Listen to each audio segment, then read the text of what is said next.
Hello बच्चों, आज हम लोग पढ़ेंगे कक्षा 9 का गीत अगीत कविता के प्रश्नोत्तर। कविता हम पढ़ चुके हैं। इसके कवि हैं रामधारी सिंह दिनकर जी। तो आपकी पाठ्य पुस्तक में जो प्रश्न है उनको देखते हैं। पहला प्रश्न, नदी का किनारा नदी के किनारों से कुछ कहते हुए बह जाने पर गुलाब क्या सोच रहा है? इससे संबंधित पंक्तियों को लिखिए। नदी किनारों को अपना विरह गीत सुनाते हुए भागी जा रही है। नदी भाग रही है और अपने किनारों को अपने दर्द की बातें सुना रही है। नदी को ऐसा करता देखकर किनारे पे खड़ा गुलाब सोचता है कि यदि विधाता ने उसे भी वाणी दी होती, उसे भी कोई आवाज दी होती, तो वह भी अपने पतझड़ के सपनों के गीत संसार को सुना पाता। और उससे संबंधित पंक्ति क्या है? देते स्वर यदि मुझे विधाता, अपने पतझड़ के सपनों का मैं भी जग को गीत सुनाता। बच्चों, कुछ पंक्तियां याद कर लीजिएगा। दूसरा, जब शुक गाता है तो शुकी के हृदय पर क्या प्रभाव पड़ता है? जब तोता गा रहा है तो तोती है उसके मन पे क्या प्रभाव पड़ता है? बसंती किरणों के स्पर्श से प्रसन्न होकर शुक जब गीत सुनाता है तो वह गीत शुकी के मन को छू जाता है। बसंत का मौसम है और सूरज की रोशनी जब उसके चेहरे पर पड़ रही है तो तोता गाने लगता है और उसके गीत को सुन करके उसकी जो तोती, उसका मन खुश हो जाता है, उसके पंख फूल जाते हैं। जैसे कोई हम लोग गौरव होकर के, हमें कोई प्राउड होता है और हम खुश हो जाते हैं, फूल जाते हैं, वैसे ही वो खुशी से और गर्व से फूल गई है। उसके मन में भी स्नेह भरे गीत उमड़ रहे, उसके मन में भी गीत उमड़ रहे हैं, पर वो गा नहीं पाती। उसका हृदय प्रसन्नता से भर जाता है। जब कभी हम ज्यादा खुश होते तो हमें उसे शब्द नहीं निकलते। तो ऐसे ही शुकी के मन में हुआ। वो अपने तोते का गाना सुनकर बहुत खुश हो गई। वो खुद नहीं गा पा रही लेकिन वो बहुत प्रसन्न है। तीसरा, प्रेमी जब गीत गाता है तब प्रेमिका की क्या इच्छा होती है? अब जब तीसरा जो चित्र था उसमें प्रेमी गाना गाता है गाँव में, तो प्रेमिका के मन में क्या इच्छा होती है? उसके मन में इच्छा होती है, जब प्रेमी प्रेम गीत गाता है तो उसका गीत का पहला स्वर उसकी राधा यानी उसकी प्रेमिका को उसके पास खींच के ले आता है। वो खींची चली आती है। वह छाया में चोरी चोरी गीत को सुनती है। वो चुपचाप उसके गीत को सुनती है और भाव विभोर हो उठती है, यानी बहुत एकदम मस्त हो जाती है। उसकी इच्छा होती है कि वह भी गीत की कड़ी बनकर प्रेमी के होठों का स्पर्श कर ले। अगर वो भी गीत का कोई अंश होती तो प्रेमी उसको गाता, अपने होठों पर रखकर गाता, तो वो गीत का अंश बनना चाहती है। चौथा प्रश्न, प्रथम छंद में वर्णित प्रकृति चित्रण को लिखिए।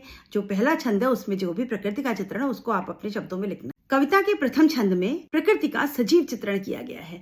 कवि ने नदी को विरहणी नायिका के रूप में चित्रित किया है। नदी जो है वो पहाड़ से बिछड़ करके जमीन पर आती है, तो पहाड़ से जो बिछड़ने का दर्द है उसको नदी अपनी आवाज के सहारे लोगों को बता रही है, ऐसा कवि कह रहा है।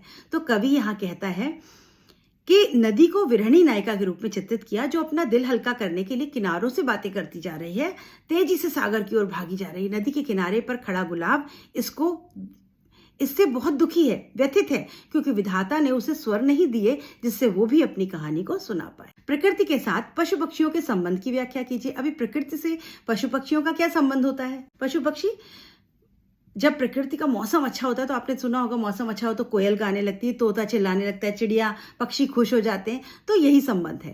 प्रकृति के साथ पशु पक्षियों का संबंध आदिकाल से रहा है। उनका संबंध आज भी घनिष्ठ है, यानी पक्का मजबूत संबंध है। एक और पशु पक्षी अपने भोजन, आवास और आश्रय के लिए प्रकृति पर निर्भर है, और वहीं पशु पक्षी प्रकृति का श्रृंगार बनकर उसका सौंदर्य बढ़ाते हैं। प्रकृति उनको खुशियां देती है और यह प्रकृति को खुशी देते हैं। यदि जंगल में पशु पक्षियों का कलरव ना गूंजे तो इतनी चुप्पी होगी। अगर आप जंगल में किसी घने जंगल में चले जाएं और वहां पशु पक्षी ना बोले तो एकदम सन्नाटा होगा, भूतिया सन्नाटा। आपको डर लगेगा, लेकिन पक्षी चहचहाते हैं, चिड़िया बोल रही है तो आपको बड़ा अच्छा लगेगा। इसके अलावा पशु पक्षी प्रकृति को साफ सुथरा बनाए रखने में अपना योगदान देते हैं। और प्रकृति क्या देती है? उनको घोंसला देती है, उनको रहने की जगह देती है, ठंडी छाया देती है, उनको भोजन देती है। नेक्स्ट प्रश्न है बच्चों, मनुष्य को प्रकृति किस रूप में आंदोलित करती है? अपने शब्दों में लिखिए। हमको, हमारे ऊपर प्रकृति का क्या प्रभाव पड़ता है? मनुष्य को प्रकृति नाना रूप में आंदोलित करती है। इस क्रम की बात प्रातः से शुरू करें। अगर हम सुबह से लेकर के बात शुरू करें तो हमारी जिंदगी प्रकृति की ही आसपास घूमती है। सबसे पहले प्रातःकालीन सूर्य हमें प्रसन्नता से भर देता है।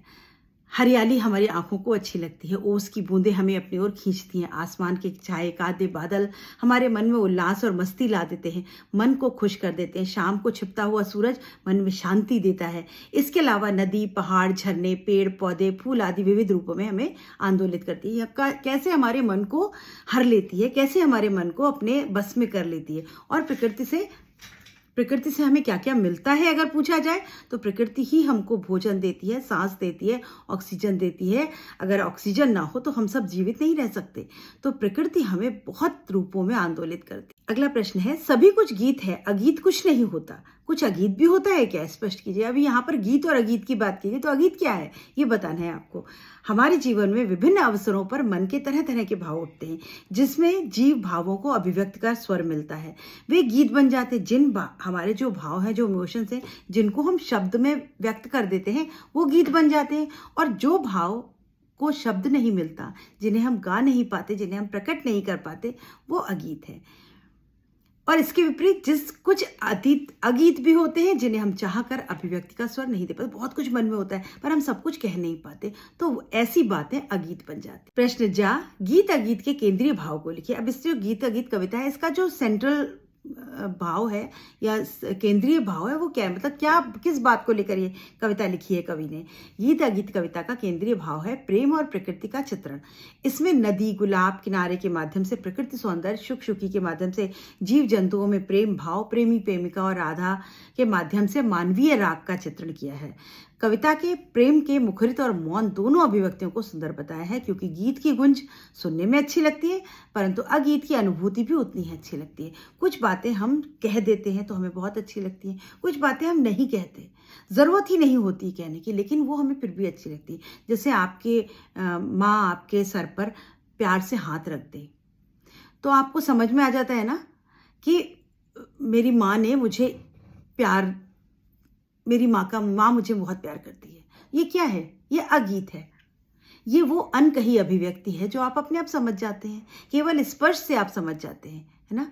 तो कुछ बातें कह करके बताई जाती हैं, कुछ बिना कहे भी अपनी सुंदरता रखती हैं। प्रकृति में भी ऐसा ही है, बहुत कुछ सुनाई देता है, दिखाई देता है। कुछ चीज़ें हैं जो दिखाई सुनाई ना दे तो भी उनकी अनुभूति, उनका स्पर्श, जैसे सुबह की जब ठंड लगती हो जाड़े में और सूरज के सामने धूप में बैठ जाओ तो अच्छा लगता है, गर्म गुनगुनी गुनगुनी धूप, तो वो क्यों अच्छी लगने लग जाती है। ना तो वो सुनाई दे रही है, ना दिखाई दे रही है आपको, लेकिन आपको उसका स्पर्श हो रहा है। तो बहुत सी बातें ऐसी हैं, बहुत सी अभिव्यक्तियाँ ऐसी हैं, अनुभूतियाँ ऐसी हैं जो हम सुन नहीं सकते, लेकिन उसका अनुभव कर सकते हैं। इसीलिए गीत भी सुंदर है और अगीत भी सुंदर है। प्रश्न 2, यहाँ पर आपको कुछ पंक्तियों की व्याख्या करनी है। आप पढ़ चुके हैं। व्याख्या लिखते समय पहली पंक्ति में आप कविता का नाम और कवि का नाम अवश्य लिखेंगे। तो पहली पंक्ति क्या है? अपने पतझर के सपनों का मैं भी जग को गीत सुनाता। अब ये कविता गीत अगीत कविता से ली गई है ये पंक्तियां, और इसके लेखक है रामधारी सिंह दिनकर जी।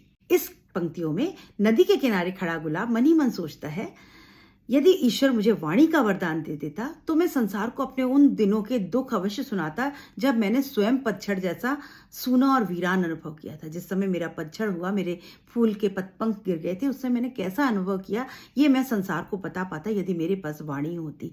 तो अपना दुख जो है वो यहाँ पर व्यक्त कर रहा है। गाता शुक्र जब किरण बसंती छूती अंग पर्ण से छनकर।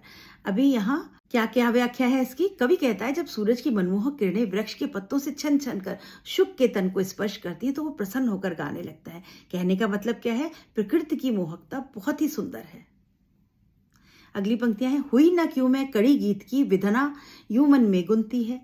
अब इस पंक्ति में वो प्रेमिका जो है वो कह रही है, वो मुग्ध है अपने प्रेमी के गाने पर और मन ही मन सोचती है कि हे विधाता, काश मुझे ये आनंदमय जो गीत है इसकी पंक्ति बना देते तो इसी में समा जाती, मैं प्रेमी के प्रेम भरे भावों में खो जाती।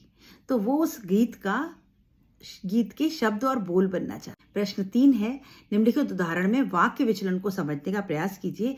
इसी आधार पर प्रचलित वाक्य विन्यास लिखिए।